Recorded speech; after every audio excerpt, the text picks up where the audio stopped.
Olá, gente querida da nossa comunidade. Eu quero saudar todas as famílias da nossa comunidade com a graça e a paz de Jesus Cristo, o nosso amigo, o nosso Senhor, o nosso Salvador.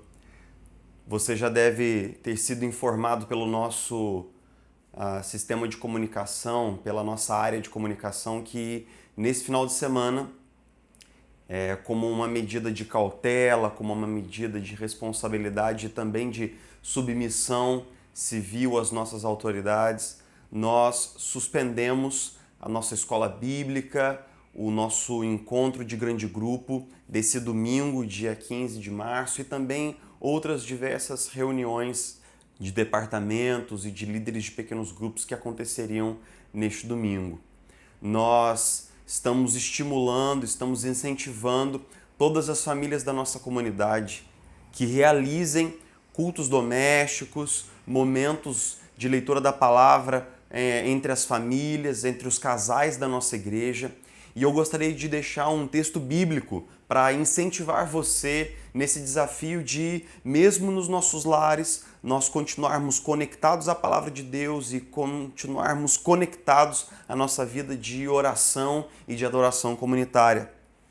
É o texto do capítulo 2 do livro de Atos, a partir do versículo 42, quando o narrador de Atos nos diz assim: eles se dedicavam, falando da igreja primitiva, ao ensino dos apóstolos e à comunhão, ao partir do pão e às orações. Todos estavam cheios de temor e muitas maravilhas e sinais eram feitos pelos apóstolos. Os que criam mantinham-se unidos e tinham tudo em comum. Vendendo suas propriedades e bens, distribuíam a cada um conforme a sua necessidade. Todos os dias continuavam a reunir-se no pátio do templo. Também partiam pão em suas casas e juntos participavam das refeições com alegria e sinceridade de coração, louvando a Deus, tendo a simpatia de todo o povo, e o Senhor lhes acrescentava diariamente os que iam sendo salvos. Nós vemos esse breve retrato da vida comunitária da igreja primitiva, e quando nós vemos as ênfases que o narrador está dando aqui, nós percebemos claramente que ele faz questão de dizer que a igreja tinha um momento de culto comunitário que acontecia no templo, como uma forma mais pública de adoração, mas nós vemos também o partir do pão e as orações que eram realizadas de casa em casa. Os cristãos se reuniam no contexto da família, no contexto dos amigos mais próximos, e ali, como num pequeno grupo, eles partilhavam a palavra de Deus, oravam uns pelos outros e perseguiam juntos a missão de atrair os seus vizinhos para a beleza do Evangelho e para a salvação que há em Jesus Cristo. Talvez essa narrativa, com certeza essa narrativa da igreja que se reunia nos lares, foi muito importante para a igreja primitiva, quando as primeiras ondas de perseguição vieram nas décadas de 70, nas décadas de 80 e 90 do primeiro século da era cristã, e especialmente nos séculos segundo e terceiro, quando os cristãos foram perseguidos, sistematicamente mortos, já não se podia fazer cultos públicos em muitas cidades do Império Romano, já não era seguro. Mesmo assim, esses cristãos continuaram crescendo na fé, continuaram vicejando na fé, porque eles tinham aprendido a praticar a fé cristã, a ler a palavra de Deus e a orar uns pelos outros no contexto das casas, no contexto dos seus lares.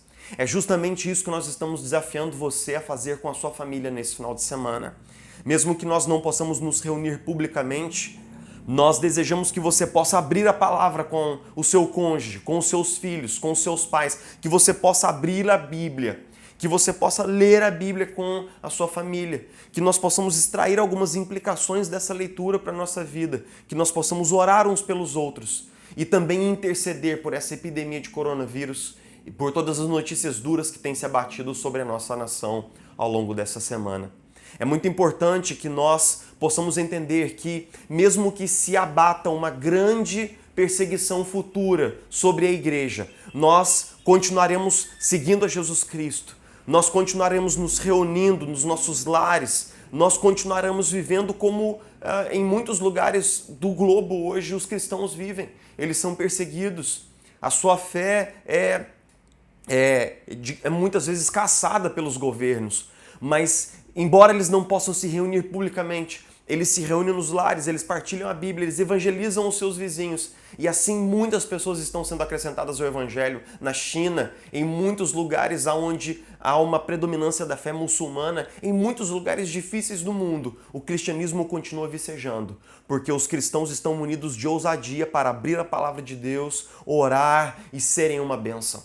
Nós convidamos você a exercer o sacerdócio universal nesse domingo. Nós convidamos você a abrir sua Bíblia com ousadia, sem medo, e proclamar a beleza de Jesus Cristo, o nosso Senhor e Salvador, no contexto da sua casa e da sua família. Nós vamos enviar um texto contendo algumas instruções, nós vamos enviar alguns textos bíblicos como sugestões, nós também vamos disponibilizar um link com algumas músicas que foram gravadas para os pequenos grupos da nossa igreja. O nosso desejo é que você não deixe de partilhar a palavra de Deus com a sua família. Que Deus abençoe você, que Deus abençoe as famílias da nossa comunidade, que Deus abençoe todos os cristãos esparramados ao longo do nosso país e, ao mesmo tempo, que Deus abençoe o Brasil. A nossa oração é para que Deus possa conter essa epidemia, que o Senhor possa usar também desse momento de comoção, de preocupação, para nos lembrar que a vida é muito fugaz, que a nossa vida é muito frágil e que nós precisamos ter mais urgência e pungência na declaração e na proclamação do Evangelho. Que você possa, em nome de Jesus, ser mobilizado para ter esse senso de urgência que é tão essencial para que nós possamos desempenhar a nossa missão. Que Deus te abençoe, que Deus guarde você e nós estamos juntos, unidos na palavra e na vida de oração. Que Deus abençoe você em nome de Jesus. Um grande abraço.